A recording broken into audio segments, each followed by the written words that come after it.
Hello, Movie Crusaders, and welcome to our latest episode. My name is Sean Wasserkrug. And before we get into today's video, I'm going to explain why you guys haven't seen me in the last 3 weeks. I've been under the weather with a really bad cough that's made it pretty much unbearable to shoot videos without going into extreme coughing fits. And then this week I got COVID. So it's been a rough 3 weeks for me health-wise. It's been hard to shoot videos. So I just kind of said, you know what, screw it. I'm just not going to shoot anything until I start to feel a little bit better, which today's that day.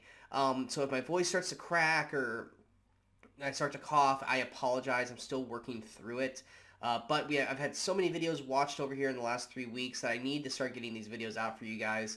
And today, we're going to be reviewing a film that has high award recognition coming its way, and that is the Banshees of Inisherin, or as what I like to call it, the Banshee of Ed Sheeran. Which I know a lot of people have made that joke now, so it's probably not that funny anymore, but I had that joke made months ago when I heard the story, or when I heard the trailer for it, so I'm going to call dibs. But for the many people who don't know Banshee of Inisherin, it brings back director Martin McDonagh and stars Brandon Gleeson and Colin Farrell, who put on the amazing In Bruges that came out a few years back. Now, granted, for me, I only saw In Bruges for the first time. I think it was either late last year or early this year. And I apologize for taking so long to watch that amazing film because it is fantastic. So when I heard that these three were coming back together to shoot this film, this definitely shot up my anticipated list. Now this movie is definitely a lot more different than In Bruges, whereas In Bruges was about two hitmen in Bruges, basically trying to deal with the situation. This is more about two lifelong friends who find themselves at an impasse when one abruptly decides that they don't want to be friends with the other one anymore. And then basically starts adding consequences to that said person trying to start conversations with them. And in a nutshell, that is the whole plot of this film, is you've got Brandon Gleeson's Colm basically telling Colin Farrell's Patrick, I don't want to be friends with you anymore. I don't like you. I don't want to talk to you. I don't want to be in the same room with you. And if you come and talk to me, I'm going to do something drastic. I'm not going to say what it is, but I'm going to do something drastic.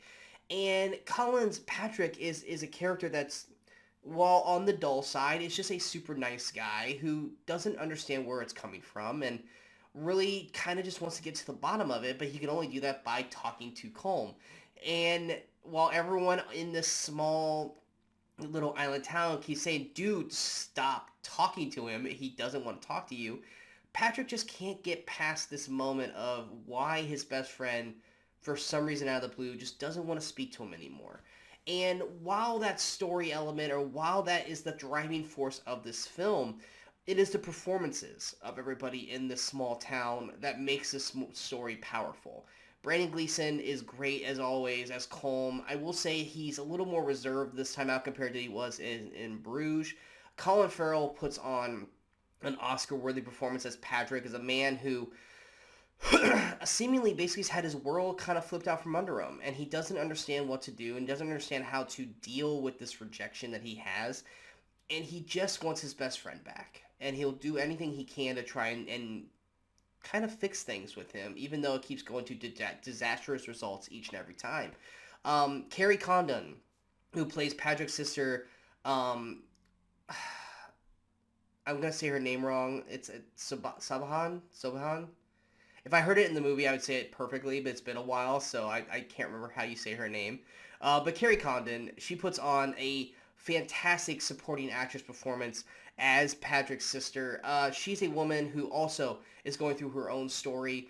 Living on an island, she's, I wouldn't say she's getting up there in age, but I mean, she is, and she's still unmarried, and she doesn't really have any friends outside of Patrick and this weird old lady, and she basically just feels like her life is passing her by, and she just feels ultimate loneliness. And she puts on a beautiful performance as a woman who's just trying to find something in her life that matters and makes her feel like she matters. Also, Barry Congdon, who I am not a fan of, and neither is my co-star Brian Michaels, plays Dominic, but honestly puts on his best performance ever in this film. He plays Dominic, this kind of, I wouldn't say he's a teenager because he's in his 20s in this film, but he's kind of the youngin of the island, and he's kind of the troublemaker, kind of the annoying drunk who basically tries to be friends with everybody, but no one really likes him. And Patrick seems to be the only one that really kind of can tolerate him because Patrick's just such a nice guy. But Barry actually puts on a very funny performance. He's got some great lines, great delivery. He's got that awkwardness of someone that like you just don't want to talk to, but he doesn't get the hint that you don't want to be around him, so you just kind of have to deal with him. And Barry actually puts on a really great performance on that, and that's basically what sells the Banshees of Inisherin to most people. Is the story itself is very simple. It's about two friends who no longer are friends anymore, and and one's trying to patch it up. There's not a whole lot more of a story based off of that, which is probably at its detriment because it's a very simplistic story, and you keep expecting or waiting for something to elevate past that, but it doesn't. That's basically from the beginning of the film to the end of the film. That is the through point through this whole movie is this friendship that's at an impasse, and one of them trying to fix it, and the other one is not trying to fix it. And if you're wanting more past that, you're going to be kind of disappointed. And you do have great performances along the way with Carrie Condon and Barry, but also you got beautiful landscapes of the shot. Like it's shot beautifully, it's acted incredibly well done. The story itself is just kind of what holds it off. If you're expecting something crazy and fun and all this kind of stuff like in Bruges, you're going to be disappointed. But if you know the movie you're going into is that it's kind of more of a slow-paced story about this friendship, then you're going to be okay. Now, for me, I thought this movie was incredibly well done, and I thought the acting was great, and I thought visually everything looked good, but I agree that the story itself was kind of lacking, and I kind of expected there to be a little more to it, and a little more excitement to it, to actually, kind of...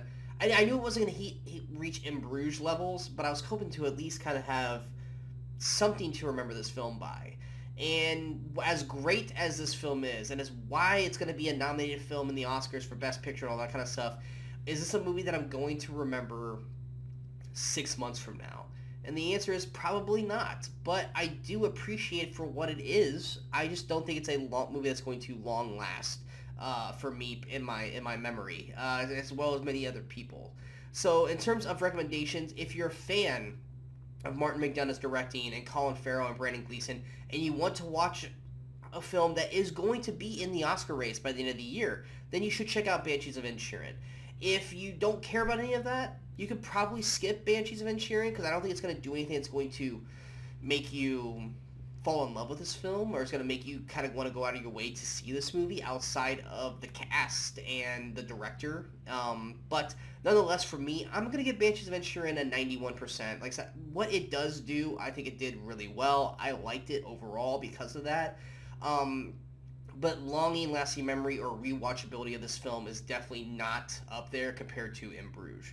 I hope you guys enjoyed this film. If you guys did, go ahead and hit that like, share, and subscribe on the channel so you stay up to date with all the latest videos pop up on the Movie Crusaders. Of course, follow us on all the social media outlets you see below. I apologize for my voice. I can tell that it's going in and out now. I probably need to take a break. I've shot so many videos. I'm getting better. Hopefully, sooner rather than later, I'll be back to my 100% self and be able to shoot these videos with no problems. But thank you for sticking around. Thank you for checking out the videos. I'm doing the best I can with what I'm able to do right now. But we got many videos to come. We got a few more reviews I still got to shoot for the end of the year. We got our end of the year stuff with myself and Brian Michaels. So stick with the channel. We got plenty of coming this way. And until next time, in case I don't see you, good morning, good afternoon, and good night for Crusaders.